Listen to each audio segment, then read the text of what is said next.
Hey guys, Kevin Bupp here, and I want to welcome you to another episode of the Real Estate Investing for Cashflow podcast, where our mission is to help you build and maintain massive amounts of cash flow through income producing real estate investments. And our guest for this week's show is real estate expert Huber Bongolan.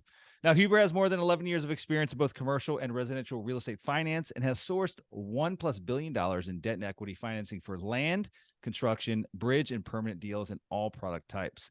He has a bachelor's in both business economics and international studies from the University of California, as well as an MBA and MRED from the University of Southern California.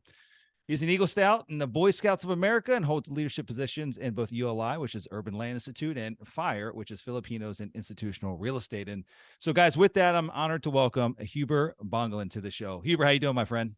Awesome. Doing great. It's a sunny weather here in Los Angeles, Kevin. Thank you so much for the platform and having me on today. I'm looking forward to a great conversation. Yeah, absolutely. And excited to have you here. And really excited about your company, Stack Source, and really excited to learn more about it, pull back the curtain, understand exactly what it is, what the solution you're providing, what the problem was in the commercial real estate debt and equity space. And so with that being said, before we go into the nitty-gritty of Stack Source, Hubert, Mhm. maybe what we can do is take a few minutes. I want to pass it back to you. Give us a little more of a background of yourself, kind of where you came, the world you came from before you got involved with Stack Source. I gave you that brief Sure. introduction, but there's more to it than that, please. Sure. Absolutely. So I'm homegrown in Southern California, Los Angeles. I grew up in a suburb probably 30 miles east of Los Angeles proper. If you ever come into town, what you would think of LA, Hollywood, West LA, downtown LA.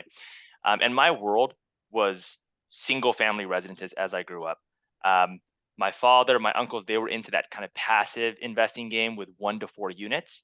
They would teach and those skills onto me, and I always wanted to learn how to do it myself. So any job that I took or school that I went to, it was in hopes of learning something so that I can do it for myself. So Mhm. my father and uncle, they're also the type where it's, hey, go out and do it on your own, try it, fall on your face. We'll be here to guide you, but go out. If you really want it, go out and do it yourself. We're not here to handhold you, but we will catch you if you fall, which was a great learning process for me. So the first 4 years of my career, all I wanted to do was learn how to get passive investments through single family homes, duplexes, triplexes of that nature. At once I started doing that, and I started working for a shop where I was doing refinances and purchases for other clients. Started to buy a couple properties myself. Then really looked around and said, wait, what are these apartments that are 5 units, 100 units that I'm seeing? These shopping centers, these hotels. My world was all debt to income ratios, credit scores, Mhm. LTVs. I had no idea what a cap rate was, zero clue what that even meant at the time because you just don't use it in the residential side. So making that transition from resi to commercial, that's where the grad school came into place. The Got it. MBA from USC, the Trojan Network here in Southern California, the MRED, the MRED, Real Masters in Real Estate Development, all of those gave me the theoretical as well as a massive network. The professors are all titans in their respective industries, which really opened a lot of doors for me. Mhm. So for the past 7, 8 years now, I transitioned to the financing side of commercial real estate. So I was doing financing for resi. Now I'm doing financing for commercial, and my day is filled with playing with debt to income ratios, debt yields, cap rates, investments, different types of investment plans all across the capital spectrum, all different product types, which makes it so much fun, especially when you see what's going on in today's capital market economic environment, Yeah. how it directly affects what we do on our side and how it changes. So, market's always changing. There's always something new to learn. And that's why I love what I do. Yeah, no, fantastic. I appreciate that insight there. And just a few more questions. Again, Yeah. that sounded like that was the foundational layer of what got you to where you're at today. And so Mhm. just backing up to kind of some of the lessons that was it your father and your uncle kind of instilled in you. They Yeah. were more into the smaller residential investments. Were you buying investment property while you were in school, or when did that first deal come? I tried buying. It's great, a fun question. I tried buying it in 2000. So my father again, there, that go, you do it. We'll be here. You go do, go Yeah. try it. If you really want this, go for it. So it was 2009, and Oh I wow. was in college at the time, and I was trying. I was like, I don't know really what's going. I'm studying it in school. I see it in the news, but let me just go try buying a home. Luckily, that was a great experience for me because people were taking my calls, even though they can hear it in my voice that I was young and like nothing was going on. So fine, we'll show this kid homes. We'll explain stuff to him. We have the time of day for him because we just capital markets were frozen. People weren't doing deals. 2009, 2010, market was still on the way down. So my first deal came in 2020.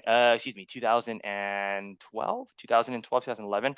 I brought my first single family home in Houston, Texas, And then thereafter, I've been in a couple of deals with my friends who are a little bit more active investors, where I'll be LP in their deals, but slowly on the way, just kind of leveling up. But it was a single family home in Houston, Texas. Okay, good deal. I appreciate that. And so, fast forward to today, StackSource. Mhm. You're one of the partners of the firm. Tell me about what StackSource is and what problem it solves. Thank you for that. Yeah, StackSource is a capital markets brokerage. At the end of the day, we're here to help our clients secure the right type of financing, whether it be a combination of debt and equity, maybe some mezz or some type of capital structure. We're here to help our clients when they need the right financing for their deals, open up doors for them, give advice to them, really get them to that closing process where they can get the wire and get the funds for their project and their transaction. The problem that we're solving in the industry is, hey, pre kind of COVID, more people are open to tech and prop tech. That's kind of a nice big Mhm. word that's been really popular over the last couple of years, but it really wasn't pre 2019, 2018. When you heard of tech and commercial real estate, usually it was followed by the phrase, well, tech can never do what we do. Well, there are certain parts that tech can't do what we do, but there are also certain parts where tech could make the process so much faster. Creating a spreadsheet that shows all of the different options, loan options that you have, and breaking them down, that can be done can be done instantaneously. You don't need to hire an analyst that takes 2 hours of their day in order to build an Excel spreadsheet that's beautiful for you and your client to review. That's just one example. So Mhm. at the end of the day, StackSource is trying to solve the problem of which parts of the entire financing process does it make sense for tech to be interweaved with? Which parts does it not make sense where you still need that human touch?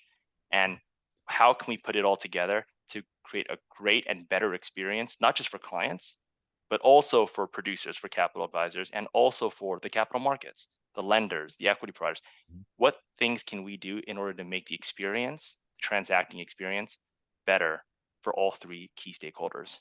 Yeah, no, that's helpful to a certain extent. I understand the problem. I mean, Mhm. we're on that side of the equation when we go to get new debt for a respective investment property, and so I get it. Commercial real estate has just been antiquated for a long time, right? It's just it's always been like the good old boy network, and residential real estate has been so much more advanced, whether you're on Right. the just the traditional transactional side of being a realtor or even on the investment side. It's just they are decades more advanced with technology and adopting Mhm. technology than that of the commercial world for whatever reason. I'm not sure. I think just because we're a bunch of old people in the commercial side, not you and I, but generally speaking, right? It's an older demographic, and a lot of those older folks just don't like change. But with that being said, help us better understand really where Stack Source comes into play. Like, what are some of those Sure. unique aspects of the process that you guys have been able to leverage Sure. technology and make all of our Yeah. lives easier? Absolutely. So for that first part, the resi and commercial, I'll be fair. I'll be fair that with resi, it's much more boxier. A lot more rules in place, especially after the great financial crisis. It Mhm. makes it easier for tech to be intertwined with those. While in commercial, there's more general rules of thumb, Mhm. and then not there's a lot of compensating factors, humans that are making credit decisions, which makes it very hard. So I'll give its credence that that's why residential has been able to Fair push enough. faster than the commercial side. But There's that's what still a we're bunch of trying to old do. folks over in the commercial Right, side, right, generally right, speaking, right. but Right.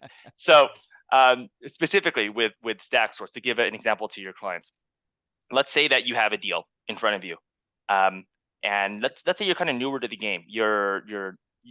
Or maybe it plays to both sides. So where StackSource are coming in is what we're tracking is 67. Let's say for a lender, a bank, credit union, life company, whatever it may be, there are specific factors that you can measure and you can track. There's 67 of them total that we've identified. So that could be, what property types do they like? It could be, what are their minimum maximum loan sizes? It could be, where in the capital spectrum do they like to play? Are they just senior debt? Do they have capabilities for mezz and pref? Are they doing some type of weirder things like CPACE, or are they LP equity players, right? So there's around 67 to 73 of those different things, non-recourse, recourse, all those different things. So what StackSource is a platform, and this is one of the key things that we do is you submit a deal onto our platform, and to the capital advisors, it'll automatically match them based on everything we hear about the deal. Tell me where it is. Tell me what's the closest MSA. Tell me. It'll look for all of these factors, and the more factors that we can get, obviously, the more detailed list that we can give to you. The way that the game is played right now is you might have a list of 10 to 50 lenders that you've come across in your entire life, and you just have a big list of them on an Excel somewhere. And maybe you say these guys are good for multifamily, or maybe you track 3 to 5 different things, big multi West Coast, and this is your list for big multi West Coast. Same and so forth. That's typically how most brokerages have it. And maybe people that are doing their own deals and running their own capital markets for their own deals, that's probably how they do it. But there's so many lenders out there. We're tracking over 1,000 unique lender relationships that encompasses about 1,450 marketing programs, because you can understand that a bank might have 3 different lending buckets that they play in, right? So unique relationships across 1,400, 1,000 plus unique relationships, 1,450 plus 1,500 unique programs. So if you're only dealing with a list that's like 50 to 100, you might be missing out on someone that is trusted, someone that plays what you just never heard of them. They never come to in your network before. That's what StackSource, that's one of the things StackSource is there for, and we can do it instantaneously. It's fast, because the more deal, speed, it all helps us out. We're all trying to move a little bit faster. We're all trying to see more deals. We're all trying to get more quotes on our deals. So that way, you get more quotes, you get more options, you find a better lending partner for yourself. I was looking at the website, and you guys have a graph there of, I think it was for 2022, just the different asset classes, and kind of on a pie chart of proportionate shares of where that funding went. Multifamily, industrial, commercial, other, what have you. And multifamily, it's just multifamily has been the flavor of the decade, right? And so that just, I expected to see that, but just, I guess, has that become more the expertise, or is that just because that's where the demand is at present time? Like, there's way more demand for multifamily debt than most other asset classes. That's where demand is at the present time. So we have about 20 different producers, capital advisors, we call them. Some people call them mortgage brokers across the country. And they've all come with their own unique set of experiences. So each one is a little bit different how they specialize in. As an aggregate, as a whole, yes, multifamily dominates. But if you're talking, hey, who is the STNL expert, triple net expert? Who is the SBA expert? There are a bunch of people on our firm that specialize. There are people in the firm that only want to do highly structured, big home run deals. And then there's people in the firm that, they love their singles and doubles. They have that network and they're cranking them out. So it's very different amongst individuals in our firm. But as an aggregate, yes, it is multifamily. And it's probably because that has been the flavor of the decade. Yeah. How about the average loan size? What's that look like? That's been creeping up. So our median loan size is about 6 million right now. So you can see that a lot of people, mom and pop, middle market investors, when we started, I think it was sub $1 million that we were working on. So when we started in 2017, our median deal size was maybe $800,000. Then 2 years, 2019, 2020, it was maybe 2 million. Now it's 6 million, but we just closed a deal that was like 75 million, right? So the median one, though, is in that $6 million range, and we're expecting that to continue to increase as we mature as a company and there's more market adoption of prop tech. Yeah. Now I was going to ask, just for those that are listening, if they've got a, $40, $50 million deal, I mean, are there more options available for that middle market, size versus those larger deals? Or do you have just as many options? It's just ultimately that medians, it's slowly working its way larger as you guys grow and grow. Yep. It's just that for us, we have just as many options. We track that. We want to make sure that our stakeholders, not just it's the producers also. So if we're getting talent to join our firm, we need to make sure that, hey, we have the sources for you. We've established these relationships. So it's more so market adoption, our brand getting bigger, right? No one knew of StackSource in 2015. We didn't even exist, right? So as we continue to grow as a firm, you get that branding, you get that trust, you close, like I said, we just closed like a $75 million deal. You get those closures. And as your reputation grows, then people start getting more comfortable and using your firm as well. How about pricing, origination fees? Is it fairly transparent? I mean, is it set across the board? Set it across the board, transparent, 1% for senior debt, 2% for mezz or pref, 3% for LP equity or co-GP equity if that's what's needed. Okay. Good deal. 1, 2, 3. Yeah. What am I not asking you? I mean, from a borrower's perspective, I mean, what are other relevant, points of what you guys bring to the table, the value you guys bring to the table that ultimately we haven't discussed? Yeah, I think the online platform. So it's not that we force it onto our clients. It's if you want to use it, and that's what we're trying to do. It's like we're not requiring people to use the platform.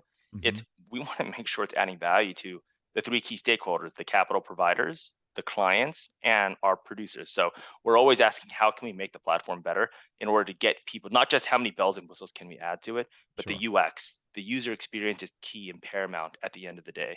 So one is there is an online platform that if you wanted to use it, you can. And the big thing for clients, let's say, would be the automatic updates you get along the way and a platform that you can log into and see where is your deal in the process. What has been going on with your deal? Who has touched your deal?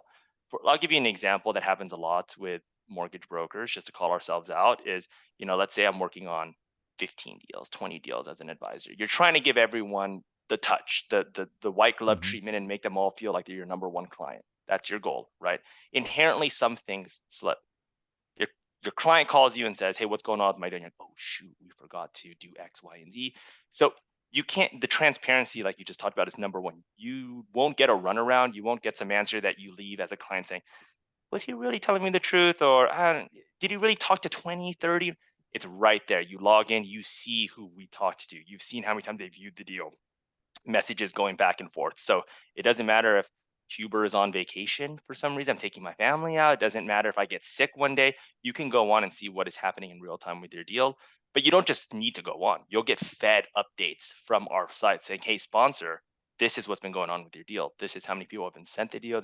So that way you get updates. So that transparency that we're talking about, it's a core tenet of Mhm. StackSource, and we believe in, and we want to make sure that it exudes with us and creates a better experience for everyone. On the borrow side, do you have one producer that's like your key point of contact? Correct. Or you might have a team, right? So Okay. it could be one Yeah. producer, or sometimes we have teams. Like Yeah. everyone's a little bit different how they want to structure it. So it could be one person, it could be two people if they are a team. So it could be one, it could be two, it could be it could be a producer with like an analyst or associate on our team that's on that deal Sure. too. But you'll see the entire team. You'll Okay. know it. They've already established contact with you. You've set up a rapport, the human touch that we talked about, establishing fee agreements with you. They've set that up. And if you just needed a refresher, sure, the platform has like who are all the contacts on this deal from Got StackSource's it. side. Got it. Talk to me about the future of StackSource. What do the next couple of years look like for you guys? Yeah, so continue to grow our branding. Well, let's say in the immediate, right? So we're always asking ourselves, like, how can I think every company's doing? How can you be better? How like what are some costs that might be frivolous that we're spending on? So I think that's we've always been focused on growth, and we're still going to focus on growth. But it's also where can we be more efficient as a company as well? Sometimes when you're in growth mode, right, you start to what is the word? What's the word? Like you start spending a lot, and then you get used to the spending, and you're like, yeah, but do we actually need to do that? We don't actually. So I think a lot of companies are in that stage right now. Sure. We're super fortunate that we're already lean, so the conversations are pretty quick with us. But we should still do it as an exercise. Mhm. So that'll probably be Q1, Q2 of this year. Looking over the budgets, absolutely in growth mode still.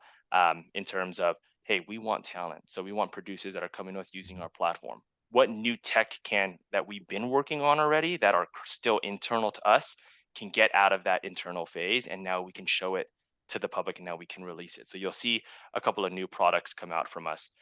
We just rebranded, so we have a new website that came out in November, December of last year. So there's new kind of bells and whistles on that website for clients. So growth, adding more talent to our team, being more efficient, seeing like, hey, let's not be frivolous. We're in that environment. Let's make sure that we adhere to managerial tenants and business operational tenants that we know Mhm. work. And then what new technology, what new UX can we make public that we've been fine tuning internally? Yeah. No, fantastic. Huber, I appreciate it, man. It sounds interesting. I spent a good bit of time on the website. You guys have a lot of there's a lot of resources on there as well, guys. So, I mean, if you're tuning in, if you want to go check out number one, who they are, what they do, there's a lot of other additional resources of valuable information that they have hosted on their website. So it's definitely worth a visit for sure. And it's stacksource.com. Huber, is that the best place to, reach you guys, find out what you got going on, and ultimately plug into, the actual platform itself? You got it. Stacksource.com is it. Okay. Go around there, play with it. You talked about resources. We have blogs on there. You can even play around with the get a financing function and then start inputting sample deals. That doesn't mean you're tied into us, but you can see the flow, the process, how Okay. many capital Great. providers are being matched to your deal. So you can ask yourself, hey, I usually only go to 5, but Stacksource is saying there's 40, there's 100 that are to my deal. So feel free to play around with the website. But yes, And stacksource.com. And real quick, of those capital provider sources, let's say, just using an example, 40, Sure. 40 get matched Yeah. up, that like that's kind of in their box. What have you found to be of that 40? What percentage actually, raise their hand and say, yeah, we definitely have an interest in this? I know we'd like to actually put some terms forth. Sure, absolutely. So let's say of the 40, you'll probably get so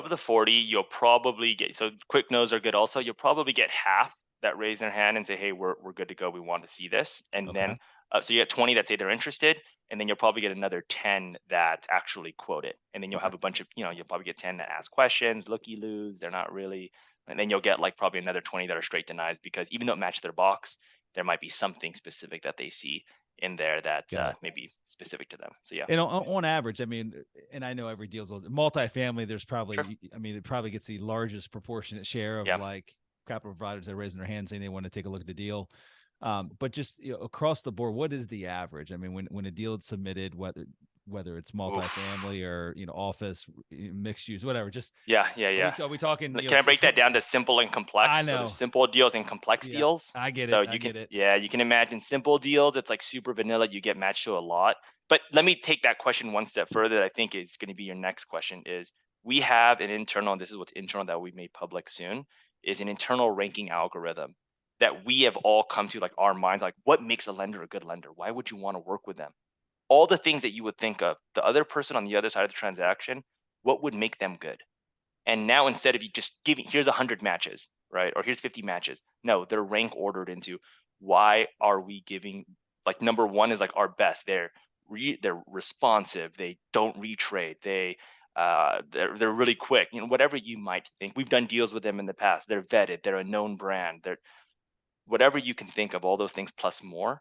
We have a ranking out, and that's going to be coming out soon, that not only just gives you the 50, but gives the 50 in rank order for Got it. why you should be going to them. Okay, fantastic. So it's not That's just exciting. a random throw a dart at 50. It's Yep. like, go through your first 5. Okay, if they don't say good, go to the next 5. So that way you can be more strategic with your time, right? And then there you go. You have more time to do other things. Yeah, no, that's exciting. No, I appreciate Huber. I appreciate you coming on the show and sharing, all those additional insights and a little bit more about what StackSource is and what it offers.